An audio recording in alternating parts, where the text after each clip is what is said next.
My name's Abby, and today I'm going to be talking to you about social stories. Our book defines social stories as carefully written, individualized stories that are designed to facilitate social understanding in individuals with autism by providing direct access to social information. This is usually in story formations, and they usually are accompanied with a visual, such as a picture.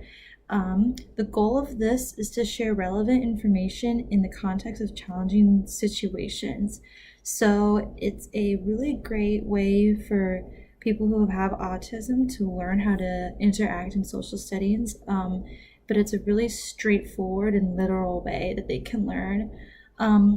It includes information about different types of settings, the people included in those settings, and the expected behavior from the individual that you're reading the story to. I'll kind of explain this a little bit later, but it really helps kids be included in mainstream classrooms. And it's found to be really helpful with children who maybe don't have autism, but they have learning disabilities or dyslexia, language impairments, etc.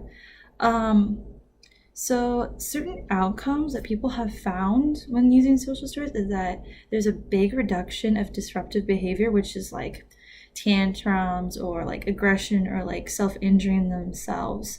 You can use this for many different things. I'll just try and kind of highlight some of the main things. It helps to establish more appropriate behavior routines.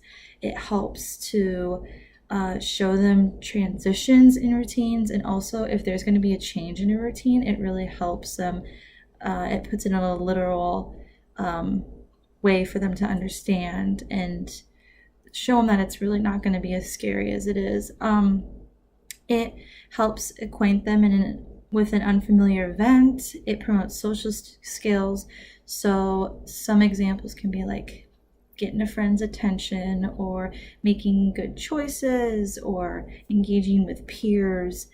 It also is a really big way to help with anxiety, because if you read them the story beforehand, then they kind of know what to expect, so that if there's something really big going on or some big change happening, they don't get overwhelmed and they don't get really anxious with that. It also can help with physical inactivity. So if you have a person who really doesn't move around a lot, you can create a story that explains like why it's good to move around, different ways they can move around, just really explaining those benefits. It can help with messy eating. You can have social stories about that. You can have stories about sensory issues. For older kids, they do use it for like sexual education, or like, like the whole thing of like ways to say like no to someone if someone approaches you and that sort of thing. It also can work with teaching academic skills. Sometimes those kids just need to see a story and they need to see visuals, and this is a really great way for them to like learn, for example, like a math concept. Like it can be explained, but then you can also have pictures and go through a story about maybe a kid who's struggling with math and how they overcame that. It can help them develop self-care systems. Social skills are a really big one for social stories. It goes through examples of like, you can have a book about introducing yourself, and it can go through the ways of like, you say hello, you say how you're doing, you say my name is, what's your name, that sort of thing.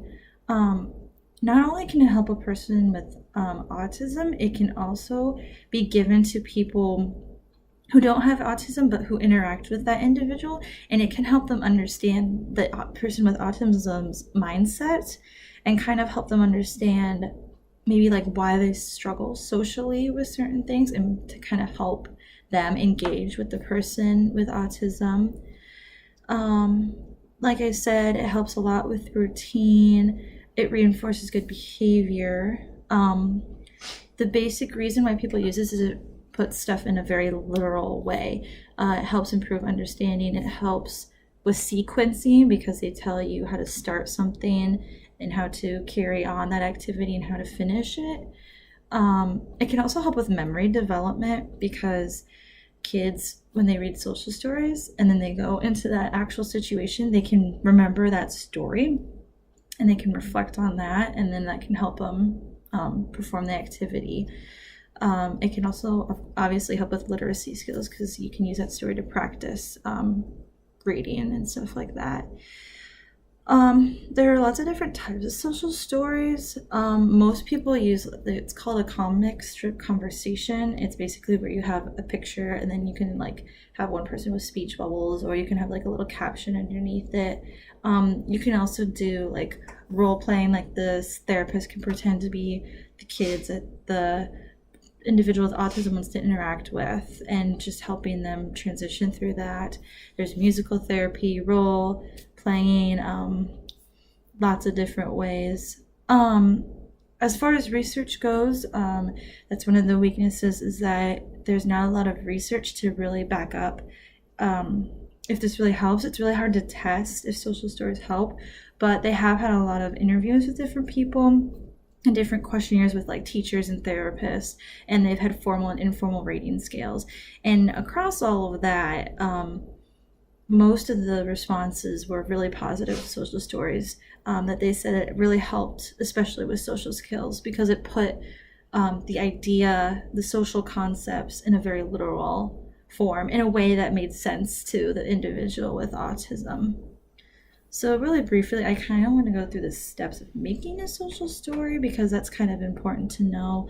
You determine a topic, you gather individual information, because you really want to make the story about them. Like, you want to make it as individualized as possible. Then you develop the social story. The length and complexity should be, age appropriate. Verbal comprehension should be something they understand. Should be at their reading level. Should be match their attention span. So if they have a short attention span, it needs to be a little bit shorter, versus if they can focus on a while, it can be a little bit longer. It needs to consist of title, intro, body. That way they can also gain literacy skills and kind of understand how stories work. Usually people pair it up with other additional supports. Like I said before, like prompting, role-playing, modeling. They usually pair it up with something else, so that really gets reinforced in their brain, and it helps them remember that for when they're actually in the certain situation that the story is for. Then you're going to want to review the story, of course, and then share it with parents, teachers, other therapists that might work with them, so that they can kind of have an idea on what you're working on with them. And then like parents can also be using the story at home to work with them, or teachers can be using the story. It really can help with that. And then you want to provide comprehension and revision. You want to test this with the kid, and if something's not working, you need to revise it so it can better fit them. To start generalizing the concept in the social story, you want to include peers. You want to have the story be read by multiple people, multiple settings. You can expand the content to other situations. You also can fade the time between readings. So like expand, so maybe like instead of reading it every day, you start reading it like every 3 days, and then you go to once a week, to spread it out so that they can start taking the concept of that social story and trying to really apply it to their lives. And you also want to encourage the individual to read independently whenever it is appropriate. You also are going to want to take some data while you're doing the social story, so that you can show it to the parents, the teachers, so that you can show that these stories if their stories are working really well. You can do tallies, you can do % of time engaged in the activity, you can do % of accurate responses on certain tasks after you read the story, number of steps in a behavior that they completed, daily ratings of behavior, or the number of prompts that they use to complete the behavior. A general rule is that if no improvement is being shown in about 2 weeks, you need to alter the story or change something about it. You also want to really consider different cultural backgrounds on social behavior, because what we might do in a social setting in our culture might be something different in their social setting, in their culture. So yeah, just make sure you use different strategies with it so that the social story is really effective. Overall, it has really positive outcomes, and it's really widely encouraged among therapists and among parents and teachers and stuff. So that is the idea of social stories. So there you are, guys.